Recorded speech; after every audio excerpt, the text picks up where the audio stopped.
Occlusion. The definition of the term occlusion in many dictionaries only state that it is the act of closure or being closed. But some dental dictionaries, for example, ZWMAP, go well beyond this simple definition to include a static morphological tooth-contact relationship. Occlusion may be defined.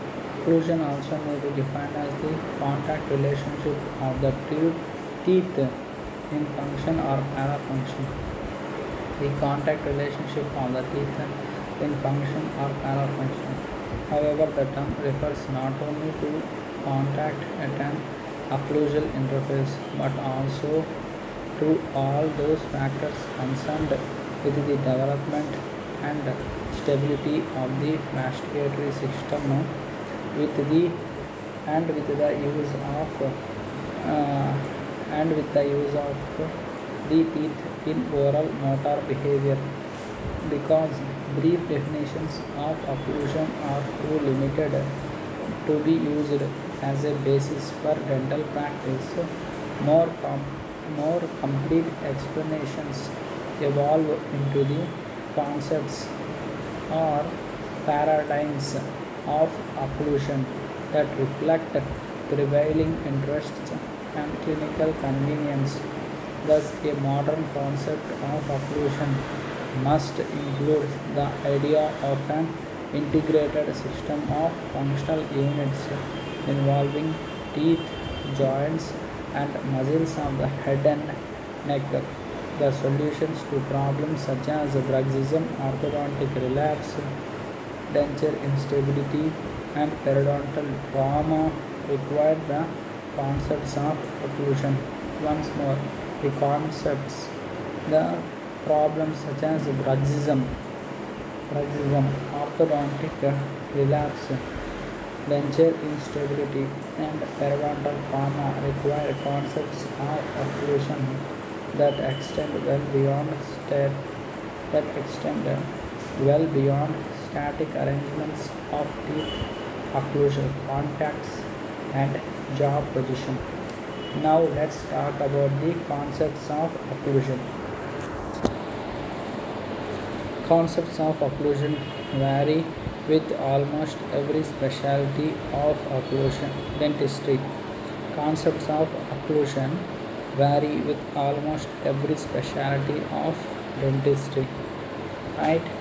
It varies with every specialty of dentistry. Concepts common to some are definitions based on a static view of the dentition, in which description of the occlusion emphasis in which the descriptions of the occlusion emphasize the fit of particular parts of individual maxillary teeth with specified parts of mandibular teeth. The fit of particular parts of the individual maxillary teeth with the specified parts of the mandibular teeth.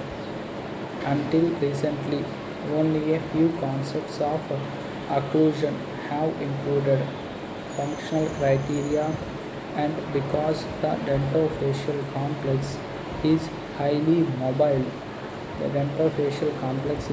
mobile, ideas of occlusal stability and homeostasis are often misunderstood and seldom mentioned as a part of a concept of occlusion.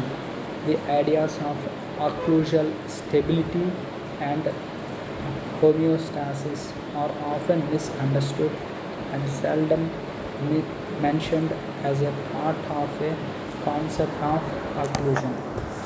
In the past, ideas regarding occlusion were often based on complete dentures. In past, ideas regarding occlusion were often based on the complete dentures. Because of the problems of instability of denture bases, especially in the mandibular denture, the concept of balanced occlusion was developed to consider bilateral In the balanced occlusion, there is bilateral contacts in all functional excursions. In all functional excursions.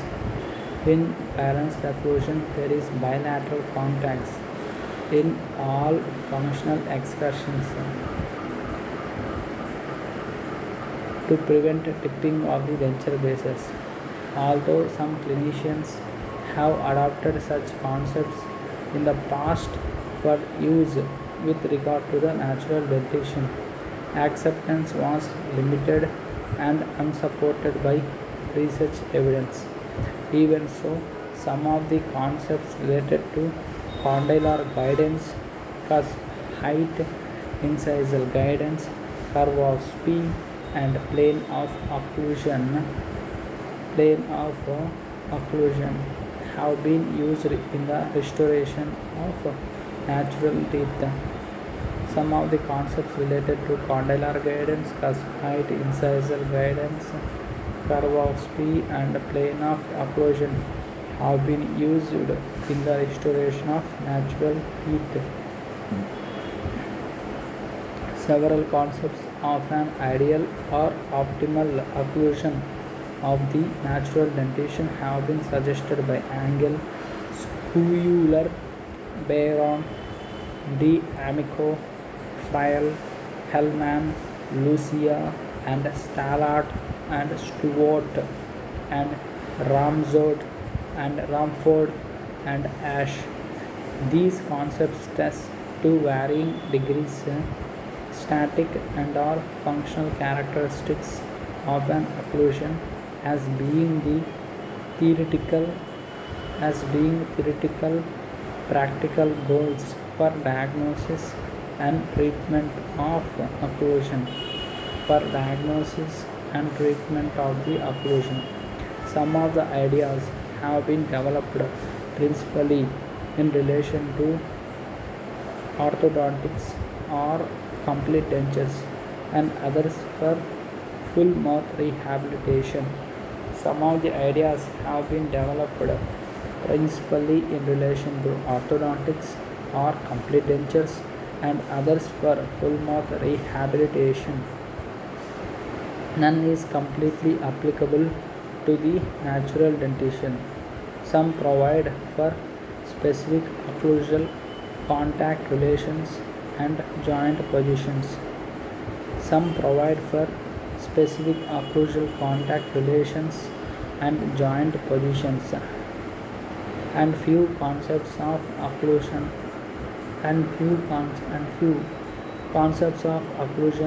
consider in principle or in practical ways related to muscle and oromotor functions.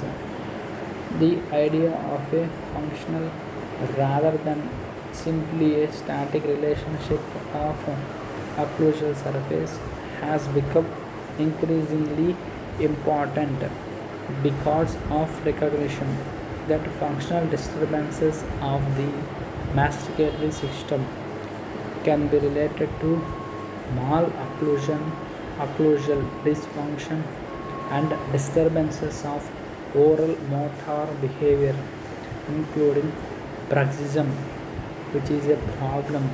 Thus, for example, the occlusal contact relationships shown in the figure 16.1 reflect oromotor behavior consistent with bruxism. That is, there is grinding of the teeth that requires preventive occlusal therapy to control its adverse effects. For example, using of occlusal biplane stabilization,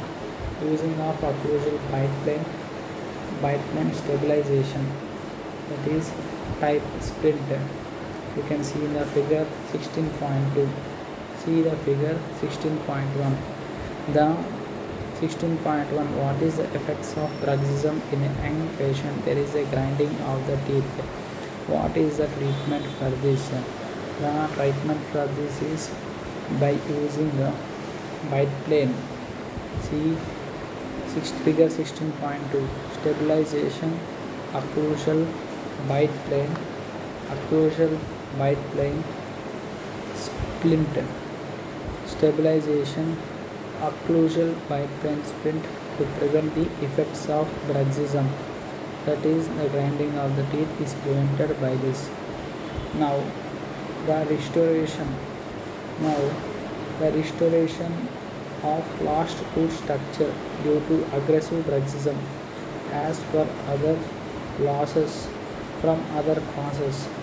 The restoration of lost tooth structure due to aggressive bruxism as per other losses from other causes requires knowledge of dental morphology, physiology, restorative materials, occlusion, aesthetics, and personal habits. For example, say whether one of the personal habit is pipe smoking, right?